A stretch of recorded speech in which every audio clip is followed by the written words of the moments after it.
গত রমজান ঈদে প্রিন্সের থেকে ভালো ব্যবসা করছে একটা সিনেমা, নাম বলেন। যদি বলতে পারেন তাহলে আজকে থেকেই সিনেমা করা ছেড়ে দিব। কে বলেছেন? বলেছেন মেগাস্টার শাকিব খান। প্রিন্সের এত বাজে রিভিউ, এত মানুষের সমালোচনা, এটা ভালো হয়নি, ওটা ভালো হয়নি, এত কিছুর পরেও প্রিন্সকে নিয়ে এই ধরনের একটা কথা বললেন মেগাস্টার শাকিব খান।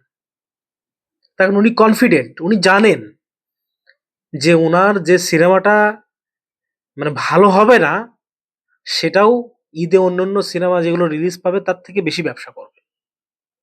এটা শুধু উনি না, এটা আমরাও জানি।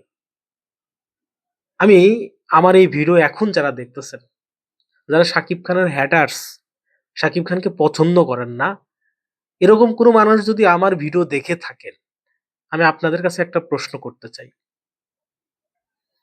প্রিন্সের থেকে ভালো ব্যবসা করছে এরকম একটা সিনেমার নাম বলেন এই ঈদে। দেখেন, মানুষ পছন্দ করতেছে, সিনেমাটা ভালো বলতেছে, সেইটা এক জিনিস। আর ওই যে প্রযোজক যে টাকাগুলো খরচ করছে সিনেমা হলে সিনেমা দিয়ে, সেই সিনেমা টিকিট বিক্রি করে তারপরে সেই টাকাটা ঘরে উঠে নিয়ে আসা কিন্তু অন্যরকম আর একটা জিনিস। তো শাকিব খানের প্রিন্সের থেকে ভালো টিকিট বিক্রি হয়েছে, ভালো ব্যবসা করছে, এরকম একটা সিনেমার নাম একটু কষ্ট করে আমার কমেন্ট বক্সে আপনারা বলে যান। সাকিবিয়ানদের কাছেও প্রশ্ন করবো, আপনাদের কি মনে হয় প্রিন্সের থেকে কোনো সিনেমা ভালো ব্যবসা করছে? করে নাই, করতে পারবে না সেটা। কারণ একটাই, শাকিব খানের ফ্লপ সিনেমা অন্যান্য হিরোর হিট সিনেমার থেকেও ভালো হয়। এটা মাথায় রাখবেন। বাংলাদেশে 130টা সিঙ্গেল স্ক্রিন এখন পর্যন্ত আছে। 130টাতেই প্রিন্স সিনেমা চলছে। সিনেপ্লেক্স বাংলাদেশে কয়টা আছে? ধরেন 14-15টা আমি ধরে নিলাম। তো 14-15টা সিনেপ্লেক্সে চলতেছে অন্যান্য সিনেমা, সাথে শাকিব খানের সিনেমাও চলতেছে। এবং শাকিব খানের প্রিন্স সিনেমা সিনেপ্লেক্সে প্রায় 5 দিন পরে সিনেপ্লেক্সে গিয়েছিল। তারপরেও 22টা 25টা শো চলতেছে পার ডে এখন অব্দি।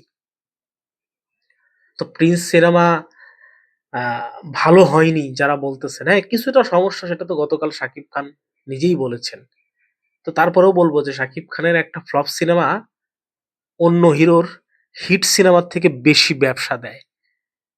আমি লাইনটা আবার বলছি যে মেগাস্টার শাকিব খানের একটা ফ্লপ সিনেমা অন্য হিরোর হিট সিনেমার থেকেও বেশি ব্যবসা করে। আমার এই কথার সাথে আপনি যদি একমত হয়ে থাকেন তাহলে অবশ্যই কমেন্ট বক্সে কিন্তু আপনার মন্তব্য করে যাবেন। আর যদি চ্যানেলটিকে সাবস্ক্রাইব না করে থাকেন তাহলে অবশ্যই চ্যানেলটিকে সাবস্ক্রাইব করে স্বাধীন মিডিয়ার সাথেই থাকুন। আসসালামু আলাইকুম।